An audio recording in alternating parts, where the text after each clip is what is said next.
Derrick, why do you do what you do? For me personally, I'm at the age now where statistically over 50, most men will be affected by prostate or prostate related issues. Right. I don't actually have prostate cancer, but a lot of guys over the age of 50, and they actually were saying this could be younger now. I mean, we've known guys in the 30s who've actually had prostate cancer. But young people also know about prostate cancer better. When that was asked to a bunch of school kids, they got all sorts of cancers in their arm, their leg, their tummy, their leg. They didn't have a clue. But basically, the normal size is walnut size behind your bladder, and as it grows, it could go, potentially as large as a lemon or a satsuma or something like that. No, you're getting me worried right here now, because listen, I would say I boil it down to drinking enough water. I'm not certain. But I tend to put my visit to the toilet on a time scale. So if let's say I drink some water now, I can guarantee you within the hour I'm visiting the toilet probably about. Body brings us in the middle of the night, and I'm like, you won't be able to wait until the morning. So, but some of the basic things that I've got in terms of prevention. And again, I'm not an advocate trying to tell people what to do or not to do. This came from some research people had done, and they were saying smoke. Hi. YouTube have two ways to push your channel. With that said, I'm asking you two quick favors. If you like what I'm doing and want to support my growth, please give me a thumbs up so that YouTube could send my videos out to like-minded viewers just like you. 2. I've noticed that 70% of you who have revisited this channel have not yet subscribed. Please hit that subscribe button. That way my channel will grow. And my promise to you is to give you more content with substance just like these. Do we have a deal? Thank you. Tonight we will be speaking about prostate cancer. And my guest in my corner is Derrick Gidden. And I really appreciate you taking the time out to share some knowledge and insight information with us. But first I want to take this time out to big up Flawless Fade, who give us this opportunity to host our podcast in studio. Flawless Fade is where I do my cut. I was freshly done on Friday. I think it was Friday. This is the place to be. He's cleansy, on point, and he's reliable. So check out Flawless Fade and at Snow Hill Plaza, One Hill. That's where his location is. Or you can obviously hit me up and I'll give you some information. This is not a paid promotion.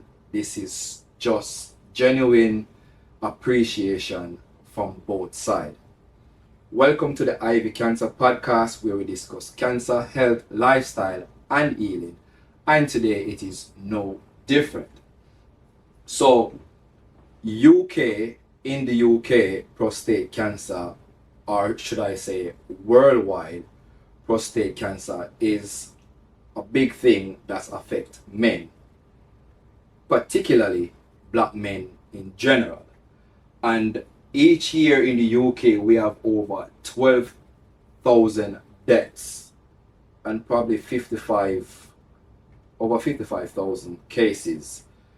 This was the last update I've got.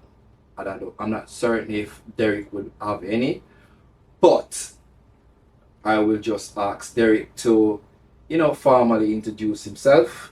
Okay. Welcome to the Ivy Cancer Podcast, Derrick. Thanks very much, Bryan. Thanks very much for the invitation. We're on a mission to let more men know about prostate cancer, in particular black guys. But as we were talking about before, prostate cancer affects all guys. It's not just about any particular community. We still got the same blood, we still got a prostate, and we go through the same challenges. Admittedly, I have to say that disproportionately affects guys in the black community. Powers that be make it seem as if we've got some inferior gene. I don't believe so. I think it's because of our ignorancy in terms of getting checked and getting tested what proportionally that figure is higher. Basically, they say statistically 1 in 4 black guys will get prostate cancer, and in the wider community it's 1 in 8. But I don't think that that's specifically anything to do with race, ethnicity, or otherwise. I actually run a men's health and wellbeing group.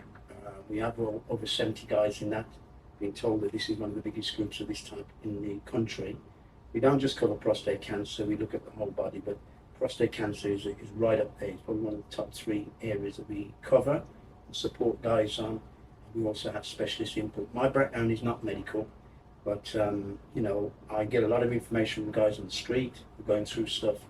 They share that with us and share with other guys, and that's wonderful because sometimes peer-to-peer is really important. They're sharing their actual experience and journeys with other guys to help them get through. So that's where I come from. Just on your statistics, I think, I haven't got the exact statistics, Brian, but I will actually say the figures are actually a lot higher than what you've said. Yeah, this statistics was from 2017 to 2019. Sure. I was trying to find a latest update Sure. on the Cancer Research Society, but I haven't seen any on their website just yet. I assume maybe one hasn't been. Yeah, you know those reports, Publishers, they're yeah. always several years behind. Right. The one I looked at, I mean, I can't tell you the figures off the top of my head, but they were actually a lot higher than that. So what I'm saying is this problem hasn't gone away. It's still Right. manifesting, Right. still increasing. In real terms, it should be reducing. If you think about it, if this message had got through and more guys are biting the bullet, that should be going down. Right. But actually, Brian, it's going up. Right. So that means that's an issue in Right. our community at large. And I'm just saying that the figures are a lot higher. I mean, off the top of my head, maybe twice as high as that. Okay. Yeah, but I can give you specifics on that another time. Okay. So this podcast was created because I lost my mom to cancer, and I decided, you know what, I need to do something that helps me with my grieving process. And my mom was a very praying woman, so I tend to use my podcast, you know, because the fact that I use it to honor my mom, and she was a praying woman, I always start my podcast with a word of prayer. So, but originally I would give my guests the honor. If not, then I would go ahead. You would okay to pray? I wasn't prepared for this, but you know, if you put me in the spot, I can pray. I can pray Okay. to this. I Okay. don't mind at all. I'm a Okay. praying person as Okay. well. Okay. Oh, Heavenly Father, we thank thee, Lord, for this next blessed day. Thank you for all the blessings that have given us today. I thank you for Brian, particularly himself and his family, what he's doing. He's putting something back into the community. We pray that gain abundance and gain momentum. And thank you for the opportunity to speaking into that vision, his vision, which is also my vision, and that we gain some benefit personally ourselves, and for everybody looking at this podcast, that they take up the mantle and take some action. This is not just about awareness, this is about actually taking some affirmative action to look after our temple in the best way we can, that we can step into our destiny and purpose. These mercies we ask in Jesus' name. Amen. Blessing, man. Blessings. What a wonderful prayer, man. Derrick, why do you do what you do? Great question. I did a talk earlier on it, so this is good. The thing is, this is coming from a lot of things, and just like you taking up the mantle because of your mom, this happened because of my own personal experience. I was interacting with doctors and physicians and all of that, and I questioned some of the advice they were giving me. It seemed almost like it wasn't correct, and it wasn't professional at times, and I wasn't happy with it. So what was dropped into me was actually to set something up to demystify some of this and to help guys going through this, not just about prostate cancer, I hasten to add, but about their health issues generally. This all happened in lockdown, and again there was talk about guys just being locked up in their housing rooms and actually having an adverse effect. But I set this up on the back of lockdown, and actually I sent a lot of my contacts, I had a lot of contacts to guys asking me whether they'd be interested in being involved in a WhatsApp group. So it all started from a WhatsApp group, and I was shocked to find that I'd got probably about 50 odd guys saying, yes, we'll have some of this. And so that's how we started, Brian. But then the thing is, on the back of that, when I spoke to other guys, they had even worse experience than I did. Mm-hmm. And so that gave me the confidence to know that I was actually doing the right thing. There was actually a real need. Right. So it comes from a personal situation just like yourself and your mom. And then, you know, it's gained momentum because of other guys needing that input and support. Mm-hmm. And I have to say that we've been going about 19 months now. Okay. I've then found there's a massive need for what we're doing. As the NHS melt down, guys are being left distraught and, you know, to their own devices. Not just prostate, I have to say the biggest thing affecting guys is mental health. Right. And I a testimony of that. I mean, I've had a brother who's been sectioned twice, and unfortunately he has been out the house for 20 years, and society thinks that that's okay, but I don't. So you know something, not just us speaking into these things, we've also got to do something about it. Right. So that's where I was coming from, Bryan. Right. As you mentioned, the group is not just only about prostate. I must say I'm a part of that group. I recently joined that group, and I come across contact with you because we don't know each other like that. We just know each other probably less than a month, I would say. And the contact was given through Sister Jackie Bell that I've interviewed a few months ago. We spoke about cancer and other things relating to health. And so I attend one of your seminar speaking about mental health with Michael, right, and it was a very insightful day. I've enjoyed that, to be honest with you. I intend to come again and again and again, and I will try and see if I can bring a few people with me whenever. But Derrick, have you ever been affected with prostate any at all? For me personally, I'm at the age now where statistically over 50, most men will be affected by prostate or prostate related issues. Right. I don't actually have prostate cancer, but a lot of guys over the age of 50, and actually we're saying this could be younger now. I mean, we've known guys in the 30s who've actually had prostate cancer. But for me personally, I've got an enlarged prostate, which apparently is normal at a certain age. It does have all the symptoms as if you've got prostate cancer, but you don't. Okay. But the way you decipher that is through a blood test, and that's one of the big issues that particularly black guys in the community have, is actually getting that initial test done. And you know, that initial test actually discerns whether you potentially got cancer in your prostate. So I haven't been that route, but I also have to say that probably about half at least of the guys in our group have got personal prostate issues. I get calls all the time. I've been diagnosed with prostate. I've had the prostate operation, and this is where I'm at, you know, which may be very poorly, and all sorts of side effects. Or even in the early stages, guys want to know alternative treatment to surgery. So I'm very au fait with that journey. Right. I'm walking and have walked with a few of the guys on that path. You mentioned about the test. Do you think the doctors, the system, are not educating enough where the test is concerned? Because a lot of men are scared to go to do prostate cancer tests, mainly because of the traditional with the finger up into your rectum. And I think it's the same as with women are afraid to go to do their mammogram because of the pain that affiliated with it. But do you think the medical field, the medical practitioners are not educating the general public enough where that is concerned? Well, absolutely, Bryan. Unequivocally, I'll say yes. That's why groups like ourselves are set up. I'm disappointed because I'm saying they've got the resources in terms of finance and staff to be able to do that even more effectively. We get a little funding, but it's not significant, and we're actually taking up some of that slack. So absolutely. I mean, you talk about the digital rectum test, and again, today I was talking about this. It's so not digital. I don't know why digital comes from. why is it digital? I don't know where the digital comes from. Right. Because literally it's a finger up your butt. Finger, right. Yeah, and you know, black guys will verbalise that slightly different. Especially Jamaican. Especially like, Jamaican is like, oh, no, I'm gonna do none of that because me no fish, me no batty man, me no this.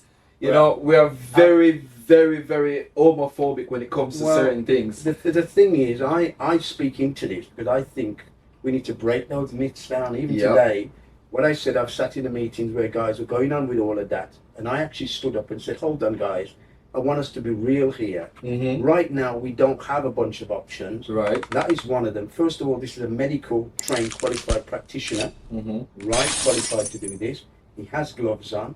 And the fact that you guys hardly see a doctor, you won't be seeing him for a while, and you can't say, I can't say he's gay. You certainly aren't. You've got your partner and wife.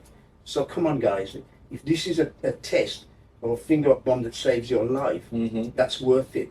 Right. You know, so I have to say, I think that's a cop-out, and I don't need to apologize on that. Right. Obviously, that is a bit of homophobicness. Yeah, for real. Right? But we need to break that. And I think it's not just homophobic, I think it's illiteracy as well. Yes. Because, come on, some people found out prostate cancer at stage 4. That's right. Like, stage 4, it's hard to reverse. Like, you're literally at death's door. So you would rather to just wait until death knock at your door because of your feelings. Yeah. Well, just me replying back to that then, Bryan. We are coming into a window where we do, and we'll have alternatives to that. But I'm saying we need to work with what we've got. I mean, I went along to a meeting not very long ago, and a famous cricket player died of prostate cancer. They picked this up. His daughter went up, and they were belittling, you know, that particular test. And I went up to her and I said, that we haven't got anything solid in place at the moment, so we have to work with that. And the other thing is then, so on the back of the finger up bum is a simple blood test. Right, which I have done. Yeah. I have done that, the PSA test. But the thing is, you usually will get referred to do a blood test on the back of a finger up bum. That's the challenge. So if you don't have the finger up bum, there is no actually validation. So you're saying you have to get the finger up bump before you do the PSA? Not specifically. Because I done the PSA, because when I went to the doctor said, "Oh, how old are you?" And I told the doctor, he's like, "Are you too young?" I said, "Well, to be honest with you, doc, cancer is prominent in my family.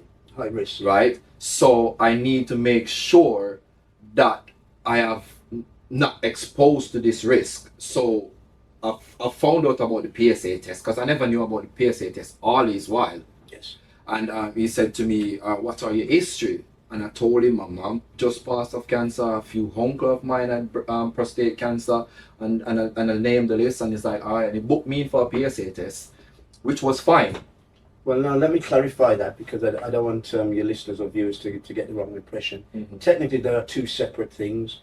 I think usually the digital rectum will probably happen with an older guy. Right. Yeah, with a younger guy pushing for a blood test, he'd probably just do a blood test. Right. Having said that, if an older guy has finger up bum, and the doctor is unhappy about whatever he's feeling, he will then get you to do a blood test. And the blood test then gives you some sort of gauge as to if cancer is going on in your prostate. Now again, if that reading, the PSA is actually an actual reading. It stands for prostate specific antigen, and if that number is higher than it should be, potentially your doctor will refer you to get a biopsy. A biopsy then means they take samples of your prostate and see to what extent. So you know you're on about stage 3, 1, 2, 3, 4. That's then what a biopsy will gauge. I mean, as you said, the seriousness of stage 4 could potentially mean the prostate cancer's moved to other parts of your body, which then, you know, there's a high risk that then that's going to limit your chances of surviving. So early intervention obviously saves lives. So you're absolutely right. Those two things are not locked together, but I have to say an older person, one may then move on to the next. The other thing I want to say is that we are chipping away at working at looking at alternatives to digital rectum, and at the moment some places are using swab tests. Swab? Yes, so taking samples from your mouth, your throat, etc. That's good. And it gives an idea if there's any cancer going on in your body for further investigation. So going forward, we may not have a digital rectum test. It may be something, but at the moment, we do need to work with what we've got. There is talk about how accurate the actual blood test is, and there has been a cloud thrown over that. But again, it is what we've got. And one of the things I do need to check is the accuracy, but I think it'd be marginal, any inaccuracies. The blood gives you a good indication of what's going on inside your body. And that basic test will give you an idea about cancers in your body. When you mention about the swab, I think the medical field are doing some good job where it comes to testing, because a few months ago, I read in the paper where they created this protein where they take protein from within your body, and they test it, and they could use that protein to identify probably 7 years future if you have the risk of getting cancer. So I think some very good studies are out there Absolutely. where cancer is related. I mean, absolutely. I mean, you're absolutely right. That is a study, and there are several ones going out. There's big organisations. We've got Cancer UK, who we support and tackle prostate cancer again. A significant part of the work is around research. Right. And actually, going from where we are now to better, more efficient, more accurate ways of checking our prostates and potential prostate cancer. That's good. Where is the prostate actually located? That was a good question. I mean, again, it is actually just behind the bladder. I mean, they asked, and I think one of the things we should say is I think the earlier young people also know about prostate and prostate cancer is better.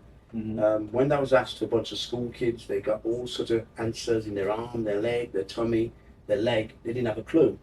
But basically, the normal size is walnut size behind your bladder, and as it grows, it could go, potentially as large as a lemon or a satsuma or something like that. But with that enlargement comes other issues on the back of that. We have the urethra, which urine passes out of. If the prostate again gets that big, it's just like a hose. You hold in the garden hose and it gets kinked. It stops the urine then being able to come out. And so you need various treatment, you need a catheter, you need medical intervention. So it's a walnut size behind the bladder, and the urethra runs between the prostate and the bladder. Is that one of the symptoms where when you have prostate or your prostate is enlarged, then you have trouble urinating? Is that one of the symptoms? Yeah. Absolutely. Well, there's one of two things that can happen then, Brian. One is where you've got a kink. I say a kink because the prostate has got large. That tube, the urethra, is pressing on that tube, which stops the flow of urine getting through it. The other sort of symptom could also be that you actually are going to the bathroom often, right? And actually, that after you've been, after another 10 minutes, you go again because you're not emptying.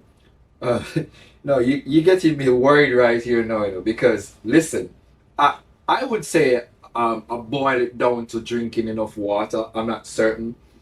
But I tend to put my visit to the toilet on a time scale. So if let's say I drink some water now, I can guarantee you within the hour I'm visiting the toilet probably about 10 times. I'm not exaggerating, 10 times. But I drink a lot of water, to be honest. But what I notice when I drink the water, or when I don't drink water, I don't go that often. So should I be concerned? Well, okay, here's the answer. And I got a bit of a nugget last week from somebody in the audience who spoke to me. If we drink lots of water, it wants to come out. Right. Now, I'll also say to you, symptoms of going to the bathroom all the time may have nothing to do with your prostate. That could be a weak bladder. Okay. A gentleman thought... But I have weak bladder from when I was younger. He thought he had prostate problems. It wasn't actually prostate problems, it was the bladder. But I'll also say, water by its nature will come into our system and want to go out. A gentleman spoke to me last week at a seminar, and he said there was some natural stuff. If you put it in the water, that water doesn't come out. The water actually goes to different parts of the body. If you think about it, it's coming in and going back out. Right. So it's not going anywhere. Remember, 2/3 of our body is water. So we could do with replenishing it. Right. So I'm just saying, what's happened to you is natural. It's so natural. Take a deep breath. Nothing to worry about. Take a deep breath. Nothing to worry about, Brian. So we want to go back a little bit where the myth is concerned. You mentioned a myth where surrounding the prostate cancer. But what are some of the myths that actually we hear about day to day that's surrounding prostate cancer? Yeah. Well, the obvious one was actually around actually in the finger, first of all, that we don't want that to happen because of the homophobicness. Having an enlarged prostate doesn't stop you doing anything. I'm just saying enlarged, right? Which then again, it also relates to if people have prostate cancer. It doesn't stop you doing anything that you normally would do. Right. There are some repercussions after, which I think that's probably another program. Once you've had the operation to take a prostate out, there are certain things that can or may not happen that did happen before. But in that, the first window, in having an enlarged prostate, in having prostate cancer, doesn't stop you doing all the manly or otherwise functions that you can do. You know, there are lots of myths around, you know, dealing with prostate cancer is all about surgery, and again, it's not. There could be various tablets to slow and unblock and reduce the size of the prostate. And you know, you're right about reducing the prostate size. And so, you know, what I'm saying is that people just think automatically it's surgery. Because as you said, medical science has become much more advanced. There's drugs to different things and different aspects of a lot of those conditions. Right. Yeah. And so it's not just all about surgery. That's another thing. I think a lot of guys think, oh, I've got prostate-related issues. Oh, I don't want to go under the knife. That's the biggest one. After they've gone past the finger up bomb, it's then, what does that mean? What will happen? And fear starts setting in. And quite a lot of guys, doing nothing is an option. Okay. And as you alluded to earlier on, by the time we identify some of these cancers, it's stage 4. Stage 4. And it started to move into other parts of the body. Ideally, if we could restrain it to just in that prostate, take that prostate out, you now don't have prostate in your system. But once it starts, that whole prostate is populated and moves to other parts, you're at a very high risk of being able to survive or not. I can remember you sent a video, a link from YouTube with this guy. I can't remember his name, but you probably know what I'm speaking about.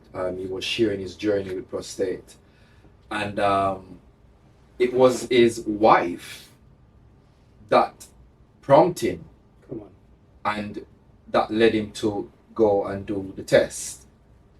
And he went to the doctor for totally different thing, and he was intrigued of something that he saw, and you know what, let me do this prostate PSA test. And he went and he done it, and then further, because of what they saw in the PSA test, they found him up, and then they found out that he had prostate cancer.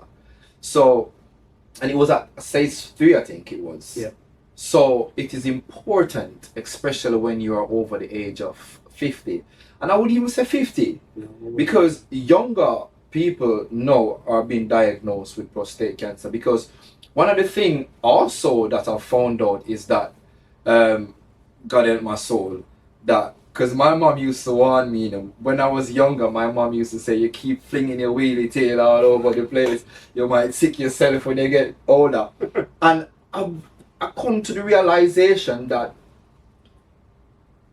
sex, like having multiple sex partner when you in your life, thank God I'm not like that anymore, but having that kind of sex intercourse every single day or on a regular basis, because what I've heard is that regular sex can increase your chance of getting prostate, but I think that is a myth as well, because I've also found out that also can contribute to you getting prostate cancer.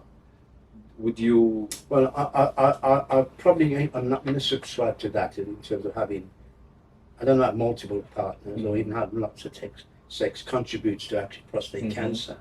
I mean, the one thing I alluded to say was actually the prostate is a very important gland in a man's body. Right. It actually produces the semen, and stores the semen. So what I'm saying is, as you have more sex and become more sexually active, you're producing more semen in there. But there's nothing to say that on the back of that you've got a higher chance of getting prostate cancer. But you said something which I do want to pick up on, is when we set up this group as a men's group, I didn't actually see this, but women are a very important part of this process. Right. The women tend to take their health and well-being 10 times more serious than men. True. And they will encourage guys, advise guys and support guys to go and get tested. And we need women to be part of that problem. It's not just a man's problem. In fact, prostate cancer, say it's a couple's disease, and I'd say couples, it's a woman.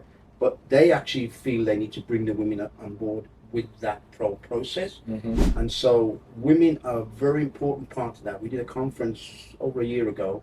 We opened it up to women, and we had 70 people standing room only. A third of them were women. Those who could bring their husbands brought them, their boyfriends, and those who couldn't bring anybody went to get information. So women are a very important aspect. You know, the women talk about their health, the women interact with other women about their health. Men don't. You know, a friend of mine said to me, when we set up this, he said to his partner, so we set up a men's group. The lady said, his wife said, what about a women's group? He said, look, I haven't got time for that. We're doing a men's thing. The lady set it up, went off, and the first meeting I had for a women's meeting, I had 60 women. When we do meetings, you might be lucky if you see 6 guys. So there's a big difference in terms of mindset. And I think one big challenge for us all out here is to change the mindset of men, because then that means they then start looking after themselves better. Where can men go to get support for prostate cancer? So where you have prostate, let's say someone have prostate cancer, where are some of the places that they could basically go to get help, support? Places like ourselves, there are lots of men's groups supporting men's health generally, so finding out your local men's health groups. I know one of the guys who's in our group, he's actually runs prostate support group. The 2 groups that come to my mind is Prostate Cancer UK and Tackle Prostate. You can find all these details online. But basically, I know that particular gentleman runs prostate support groups in Sutton and Sutton and Solihull. He is part of both those organisations, more on the ground, Tackle Prostate Cancer. If you go online, you can find all their details.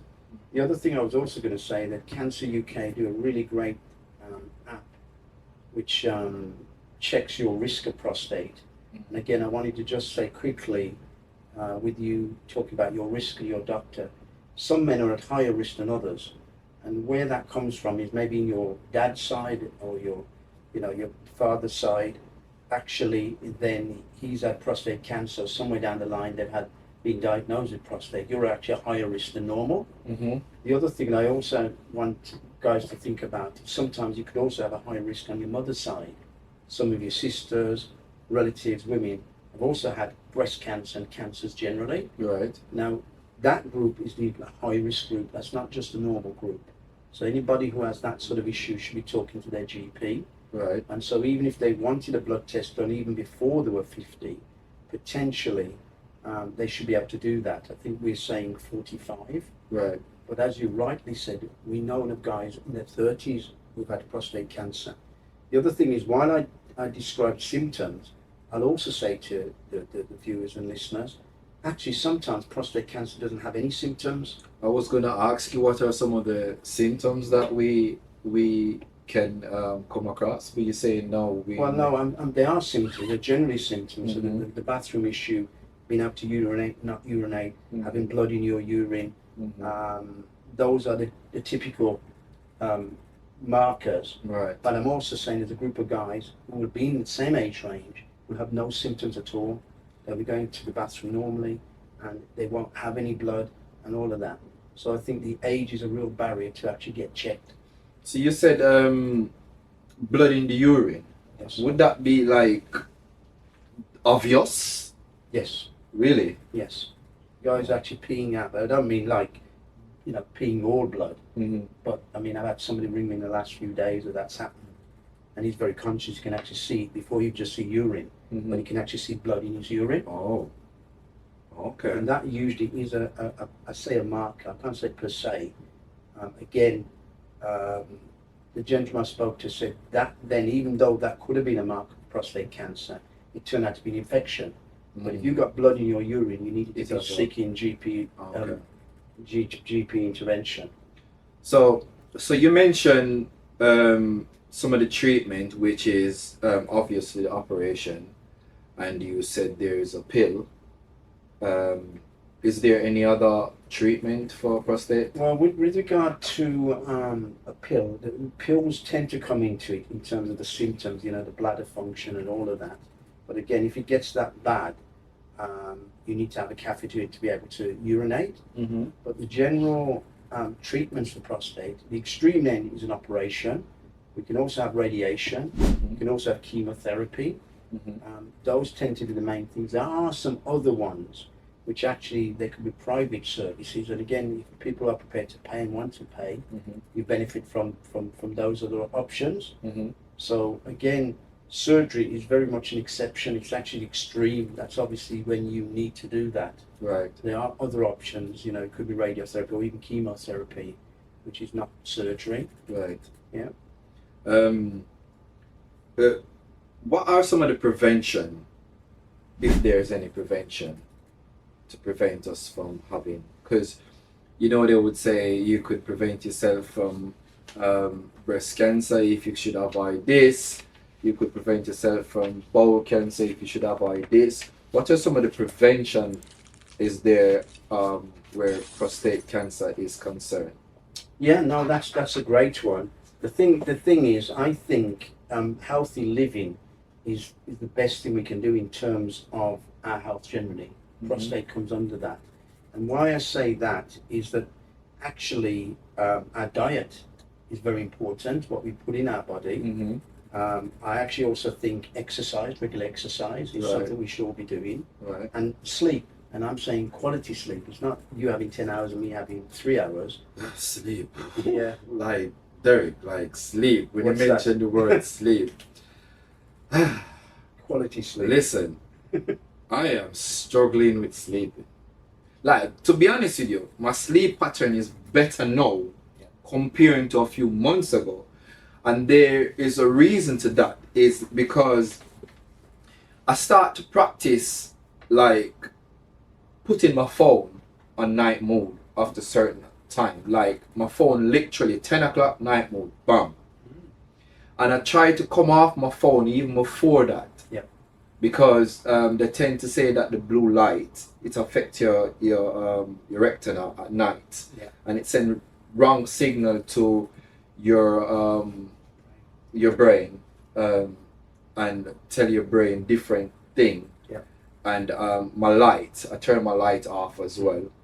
I want to get to the point where I could just shove my phone out through the door, to be honest with you, but sometimes I rely on my phone in the night to say, oh, what time I wake up, you know what I mean, or what time am I going back to sleep, you know, but I struggle with my sleep, to be honest with you. So You've identified one specific area, an issue about those pieces of equipment that we use all the time and they're glued to us. You're absolutely right. Right. I mean, I'll send you a video, and a few people sent us this, and a lady had gone onto her phone and she actually tapped into it, where it told us not to have the phone glued to our ear because it seriously could. I've seen that video. I'm not specifically talking about prostate, I'm just about health generally. Health in general. Right? So that's not a good bit of equipment. Unfortunately, we all seem to be glued to it. We've got to have it on all night in case somebody rings us in the middle of the night, and I'm like, what? You won't be able to wait until the morning. Yeah. So, but some of the basic things that I've got in terms of prevention, and again, I'm not an advocate trying to tell people what to do and not to do. This came from some research people had done, and they were saying smoking didn't help prostate. They found that a lot of the guys who actually did get prostate cancer were smokers, and some of them heavy smokers. Mm-hmm. I think excessive alcohol as well. I think, remember, alcohol actually goes into our blood system, and again, the prostate is connected to our blood system. So again, excessive, you know, moderate anything is fine, excessive is not fine. Being physical active, as we just said there, I think regular exercise, and I hasten to add what my health practitioner is saying, it's not like running a marathon every week and all of that. That could actually be excessive and too much. Right. But regular exercise, maybe every other day, doing something to keep our bodies active.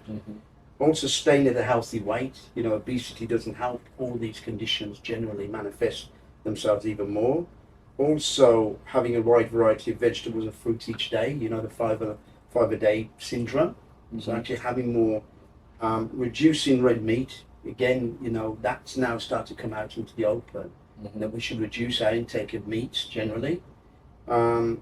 Making good choices about fats. Again, you know, I'm talking about meats, but just generally. Yeah. And Because you got the saturated fat in it. That's right. Yeah, and that's not. And a lot of people are eating processed meals as well. Right. And last and by no means, but this is all about prevention. Right. Is getting regular screening, getting regular blood tests. Mm-hmm. The ladies actually have, they're part of a national screening program for breast cancer and cancer generally. Unfortunately, and I think this is one of the biggest inequalities, we don't have a man's screening process. So our prostate is left to us to trigger that. Right. That tested every year. And all I said to guys earlier today is you need to put that in your diary and make sure you do it. Right. Me personally, and as a group, we're going to advocate that above a certain age, you should have 2 blood tests, right? And 12 months is an awful long time. You could find that in that 12 months, cancer has developed. Right. All right? Anything can happen. So those are the ones I've got on that list. I mean, which, I think this information has come from a lot of statistics, and I think, they're well founded. It's not just, those are not even specifically about prostate, but about good health generally. You mentioned about smoking earlier, and it's so ironic that next week I've done a cover about this lung vax. I don't know if you have heard about it.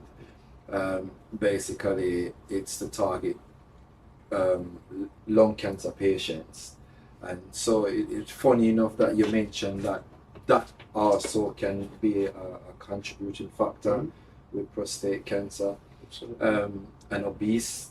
Yeah. Obese. I think obese link with not just prostate but a lot of cancer as well. Yeah.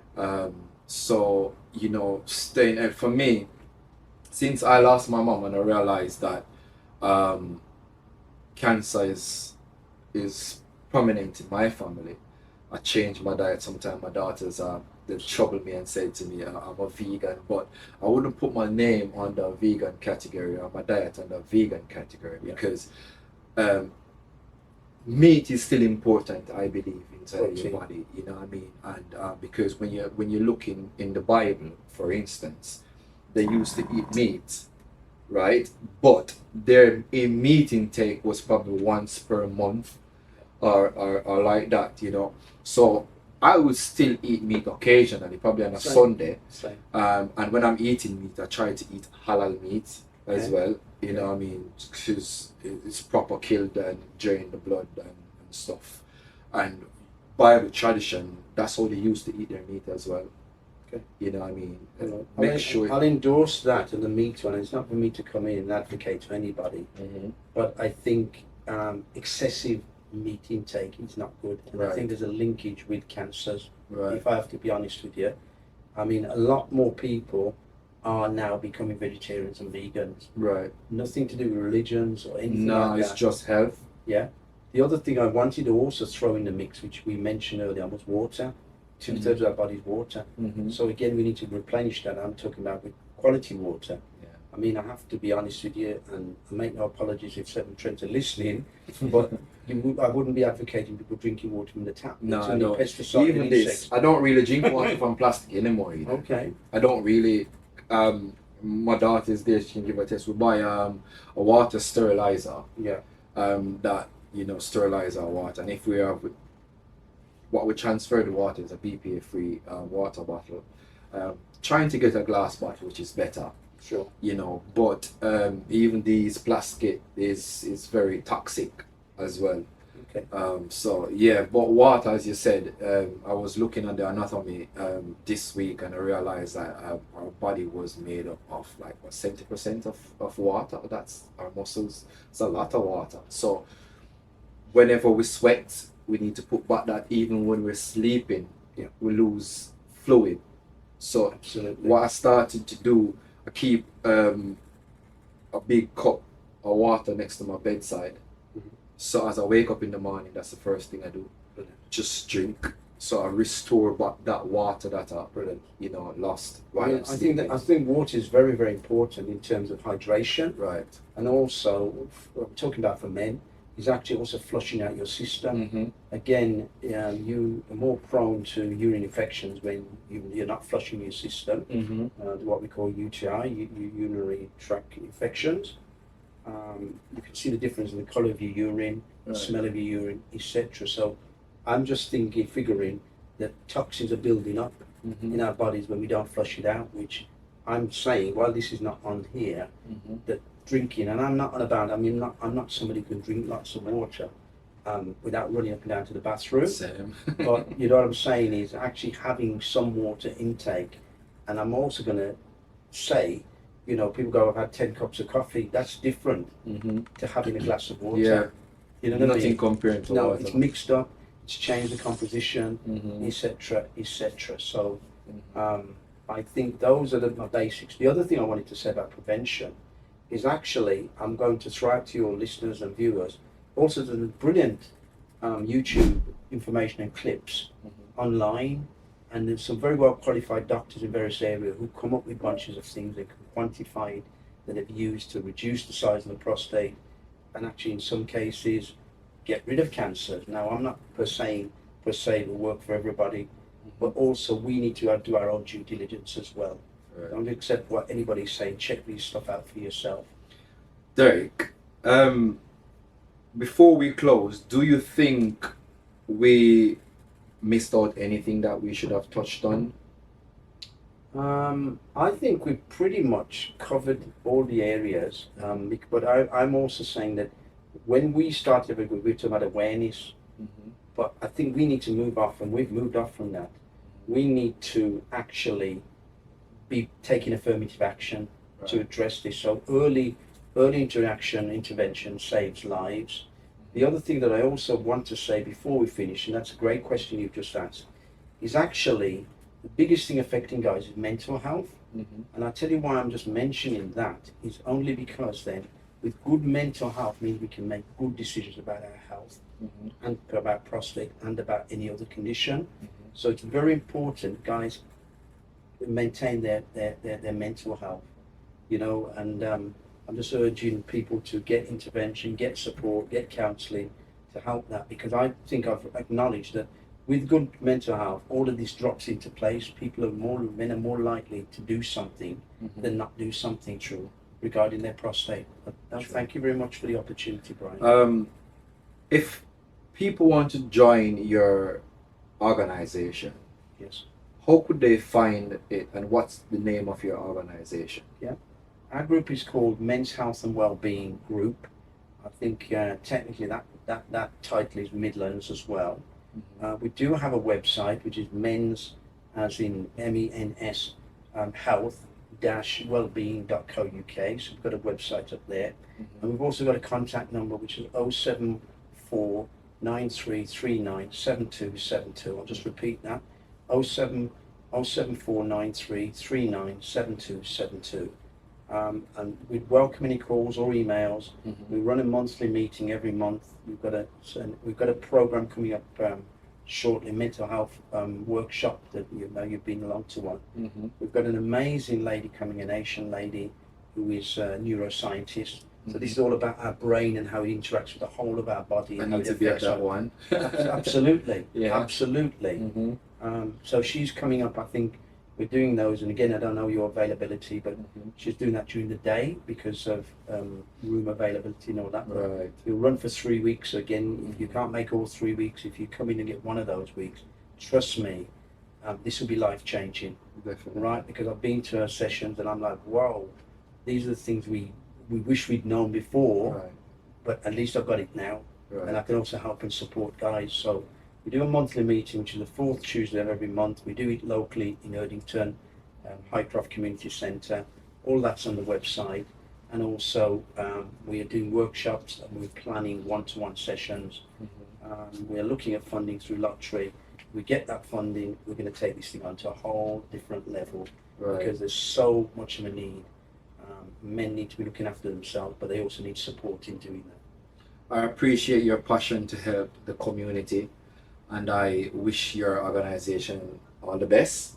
And more men, guys, you need to reach out for help because mental health is very serious. And instead of keeping our emotions and our stress and our worries onto ourselves, sometimes it is good to have someone to speak to. And men's mental health group is one thing I just want to quickly add, which is a massive bonus and benefits of the group we've got. We've got nearly 70 guys in there, but one of the most powerful things is peer-to-peer. And I say that the guys who've already been stuff, sharing that with other guys. And with guys go through various health issues, they feel they're on their own. Right. And all I'm saying is somebody in that group probably has been through this before, and that is worth its weight in gold. Right. So we'd love to see more guys contact us and come and see what we're up to. If it's for you, great. If it's not for you, that's also great. Okay. Thank you for joining. And guys, if you like this podcast, please leave a comment in your comment section and share with a friend, because information is free and knowledge is the key. Until next time, please stay safe, stay blessed, and eat healthy.